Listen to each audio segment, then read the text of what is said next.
So 8bitdo may have lost it here. They're making one of the weirdest looking controllers like I've ever seen, like straight up. Now I've seen some strange controllers, of course, but this one is something else. Again, I don't think I've ever seen this necessarily on a current controller, but I do remember a system that used something similar way back when, and some of you may remember this as well when I show you what they're doing here. But 8bitdo made some great controllers, right? The SN30 Pro, the M30 Genesis controller that's really, really good. The 6-button with the rolling D-pad. They did, of course, what's my favorite controller right now, which is the 8bitdo SN30 Pro Plus. They gotta work on their naming for the most part. They're gonna probably keep adding stuff to the end of it. Who knows how much further we'll go with something like this, but it's a great controller, and they keep making good stuff. So I guess they're to the point now where they're just getting crazy with their designs. I mean, there's only so far, I guess, you can push something like this to where you get to the point where it's just really, really good, usable. So I saw this pop up in my inbox, and I was like, there's no way. Somebody has to be messing with me. And I was like, well, it's not April Fool's, right? It's not April 1st or anything. And then I went to Amazon, and it's there. It's up. And I'm sure 8bitdo will reach out to me because they're very good about sending these products. Like, they have no problem with reviewers checking their stuff out. So they're very confident in their controllers, and with again a controller like this, they have good reason to be.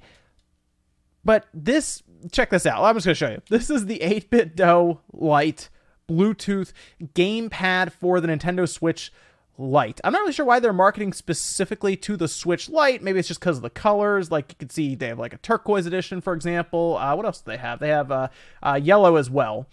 The turquoise one, I think, would probably be the most popular one. I have a strong feeling that the turquoise Switch Lite is the most popular one right now.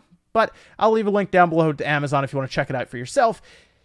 Yes, you're seeing it right, though, because they have several pictures up on Amazon right now, and 2 D-pads. Yeah, so this is interesting. Now, the Virtual Boy from back in the day also had 2 D-pads, so that necessarily isn't like a first, but it's still weird looking. Okay, this is the first time I've seen offset D-pads. How about that? So it's replacing the left analog stick and the right analog stick. I guess the one good thing here is there shouldn't be any drifting. So they've solved the drifting issue by just going crazy on D-pads. And what's really funny is they they got rid of the analog sticks, and then they also got rid of where the traditional D-pad would be, and they adopted the 4-button design from the Joy-Con. Now, originally, they actually added a D-pad for something like this, and then they kept the analog stick intact on both sides there. But no, not this time. They put D-pads where the analog stick should be, and they put the 4 buttons where the D-pad should be. Again, they have several pictures, and I guess the only thing I can think of as to why it is the light is just because of the colors.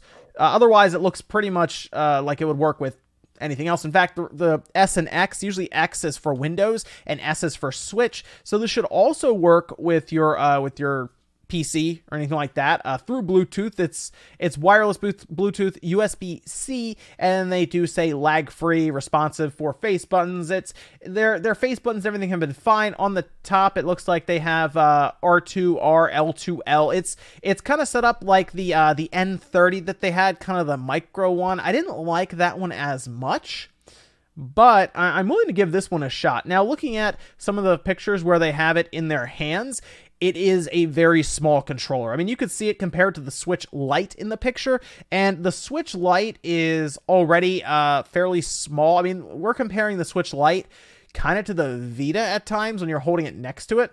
So these controllers have to be exceptionally small. I mean, I'm thinking it's like, I'm looking at the M30, it's probably the same width as that, but then probably higher, I guess, or just thicker, I guess you'd say. So lengthwise and then height. Okay, yeah. So this is like a rectangle that you're getting straight up with some curved edges. It doesn't necessarily look like it's going to fill out your palm, which might be an issue, and that's why people really like the one with the handles now, because it fills out the palm. That's why people like the grips for their Switch Lite, just because it fills out the palm. Same with the regular Switch. So I do question that a bit. Kind of get some claw action going on with your thumb, especially with the D-pad. And how is that going to feel with the D-pad instead of an analog stick, because that's how the Switch is going to pick it up, right? It's going to pick up the D-pad as an analog stick, and that could work, I guess, okay for fighting games, right? I mean, here's the thing. We talk about all the time how Link's Awakening doesn't let you use the D-pad, which is the weirdest thing. This would solve that. You would be able to use the D-pad at that time.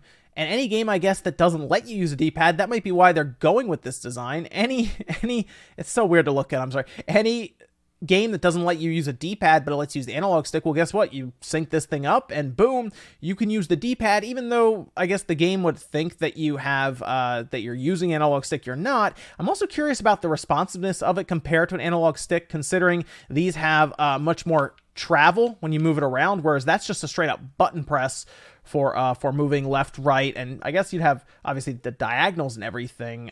This is interesting. Also has turbo functionality and upgradable firmware, as I'd expect.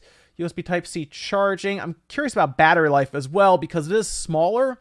The SN30 Pro has pretty good battery life, and it would probably use the same battery as this one. And rather than make it thicker by putting the L2 and L triggers there, they just put them side by side like the N30 that we looked at before. So weird is an understatement probably for this, and I'm a little confused by it. But the more I look at it, the more intrigued I am by it.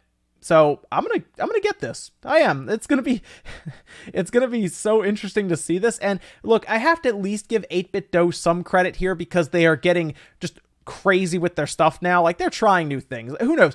Maybe in like 10 years, we're all like, hey, does your controller come with dual D-pads? Because if it doesn't, that's a problem. So it says it's $25 for either color, whether it's turquoise or yellow, and they're going to be shipping them October 30th. So not too much longer, actually a month out, and they'll be shipping them. And it works as well as Switch with PC, Mac OS. So I guess if on Mac OS, I think you could still do Apple Arcade, because that's part of their family of devices there.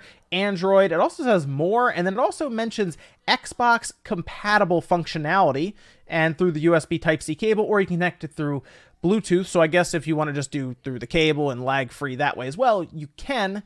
Interesting stuff here. I'm gonna grab this. I think this could be fun. The dual D-pad is interesting, but let me know what you guys think about this down below. I'm very curious. Make sure you guys like the video if you enjoyed this look at their interesting Switch Lite inspired. That's what I'm gonna go with. It's inspired by the Switch Lite and the color schemes.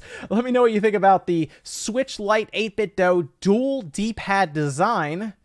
Yeah, very interesting. And a lot of stuff coming up over the weekend, guys. Make sure you subscribe. We're going to take a look at a couple different accessories, including some for the Switch Lite that could solve a few little issues, including the kickstand not being on it. Thanks, guys, for watching. I'll see you next time.